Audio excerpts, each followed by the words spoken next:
అందరికీ శుభ సాయంత్రం. గౌరవ సుప్రీంకోర్టు వారు ఒక మంచి ఇష్యూని క్లియర్ చేయడం జరిగింది. In the case of state of Jharkhand versus BLA infrastructure private limited.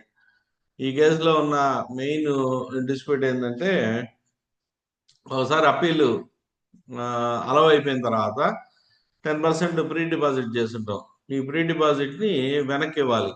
ఈ వెనక్కి ఇచ్చే తరుణంలో సెక్షన్ 54 అప్లై అవుతుందా, సెక్షన్ 115 అప్లై అవుతుందా అనేది సుప్రీంకోర్టు వారి ముందున్న ప్రశ్న. అంటే డీలర్ ఫేవర్గా వచ్చిన దీంట్లో గవర్నమెంట్ వారు ఎస్ఎల్పి ఫైల్ చేయడం జరిగింది.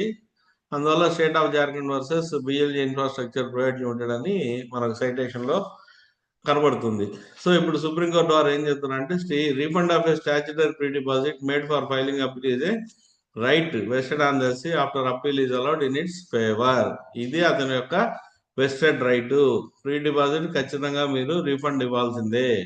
అలాగే refund government by section 107(6), red section 115 and not section 54 refund procedures ఎన్ని ఉన్నప్పటికీ సెక్షన్ 115లో చెప్పిన విధి విధానాలని మీరు ఈ ప్రీ డిపాజిట్ రీఫండ్ కోసంగా ఫాలో అవ్వాల్సి ఉంటుంది. Again interpretation of section 54 unnecessary. మళ్ళా సెక్షన్ 54కి దీనికోసంగా ఒక ఇంటర్ప్రిటేషన్ వివరణ ఇవ్వాల్సిన అవసరము లేదు. అమౌంట్ రీఫండబుల్ విత్ ఇంట్రెస్ట్ అని చెప్పి చెప్పడం జరిగింది. ఇప్పుడు 115లో మనకు హెడ్డింగ్ ఏం చెప్తున్నారంటే, interest on refund of amount paid for admission of appeal.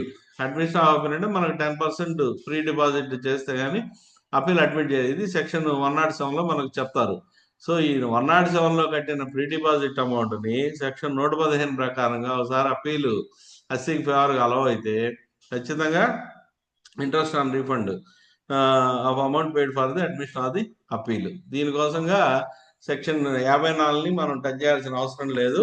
Section 115లో చెప్పిన విధంగా మీరు దాన్ని రీఫండ్ ఇవ్వాల్సిందని చెప్పి అమౌంట్ రీఫండబుల్ విత్ ఇంట్రెస్ట్ అని గౌరవ సుప్రీంకోర్టు వారు చెప్పడం జరిగింది.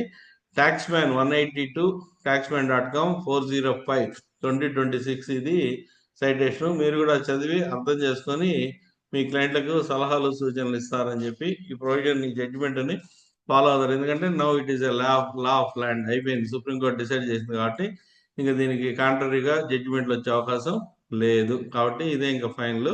దీన్ని ఫాలో అవ్వాలని చెప్పి కోరుకుంటూ నమస్కారం. వీడియో నచ్చినట్టయితే లైక్ చేయండి, షేర్ చేయండి. ఫస్ట్ టైం చూస్తున్న వాళ్ళు ఎవరైనా ఉంటే దయచేసి ఛానల్ సబ్స్క్రైబ్ చేయండి. సర్వే జన సుఖినో భవంతు.